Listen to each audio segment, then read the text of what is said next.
পশ্চিমবঙ্গের নদিয়া জেলার নবদ্বীপ শহরে অবস্থিত পোড়ামা কালী মন্দির একটি প্রাচীন কালী মন্দির। পোড়ামা নবদ্বীপের অধিষ্ঠাত্রী লৌকিক দেবী। এই মন্দিরের পাশেই ভবতারণ শিব এবং ভবতারিণী কালী মন্দির অবস্থিত। নবদ্বীপের গ্রাম্যদেবী পোড়ামা সারা বছর দক্ষিণাকালী ধ্যানেই পূজিতা হন, তবে শুধুমাত্র সরস্বতী পুজোর দিন শ্রী পঞ্চমী তিথিতে দেবী নীল সরস্বতী রূপে পূজিতা হন। পোড়ামার এই মন্দির প্রাঙ্গণেই নবদ্বীপের পণ্ডিত ও বিদ্বজনেরা সংস্কৃতি চর্চা, বিতর্ক সভার আয়োজন করতেন।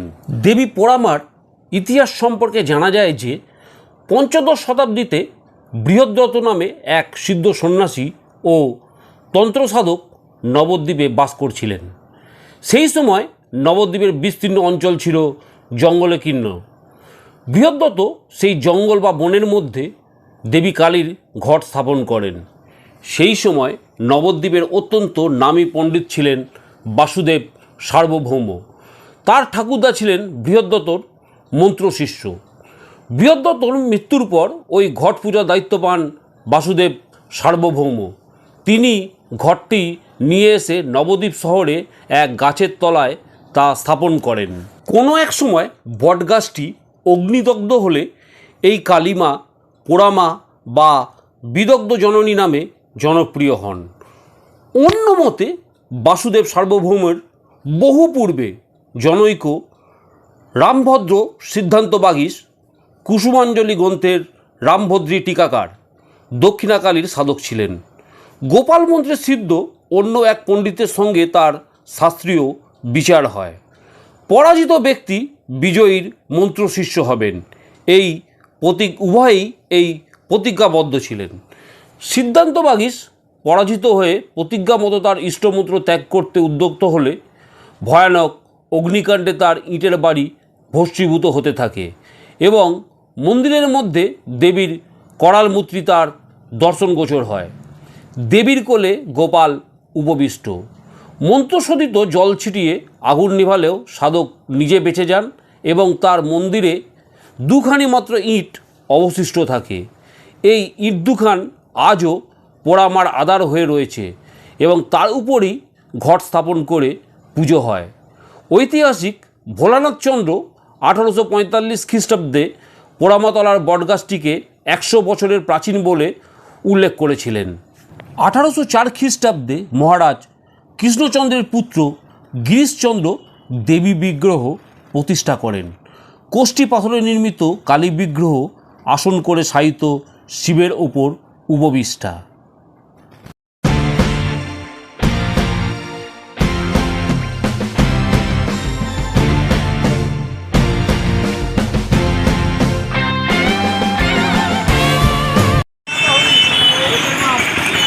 আমরা প্রবেশ করছি পোড়ামাতলায়।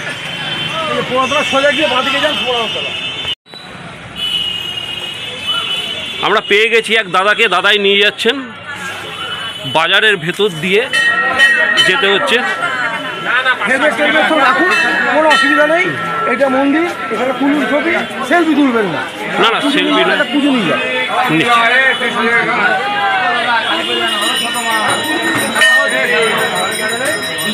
যান।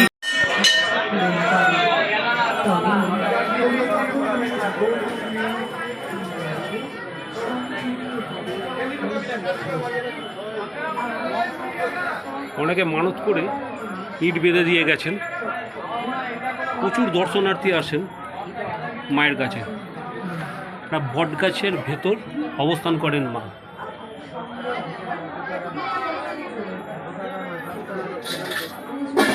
নবদ্বীপের জাগ্রত মন্দির পোড়ামাতলা।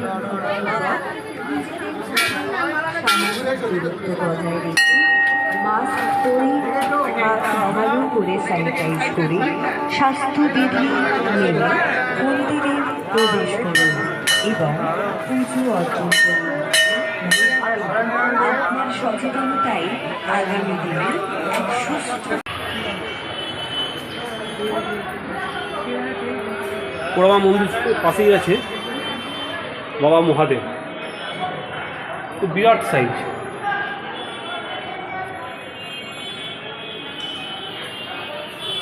সব পরিষ্কার করে দিচ্ছেন। বিরাট বিরাট বড় মা।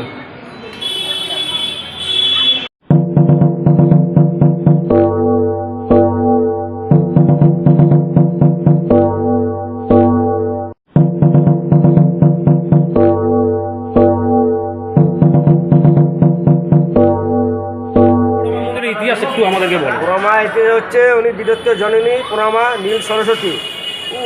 ওনার 1000 বছর আগেকার মন্দির।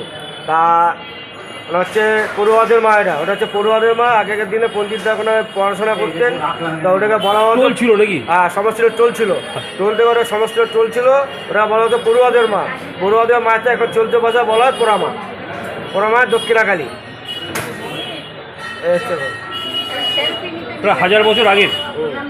ইনি হচ্ছেন ভোর 1000 বছর আগে। এমনকি মহাপ্রভুর ষষ্ঠী এই গাছের গোড়া হয়েছে। এমনকি মহাপ্রভু বলতে পারি কত বছর আগেকার গাছ। মহাপ্রভু যখন শুভ কাজে বেরোতেন, ওনাকে দর্শন করে বেরোতেন। আপনার নামটা যদি বলেন তো। আমার নাম গৌতম দাস।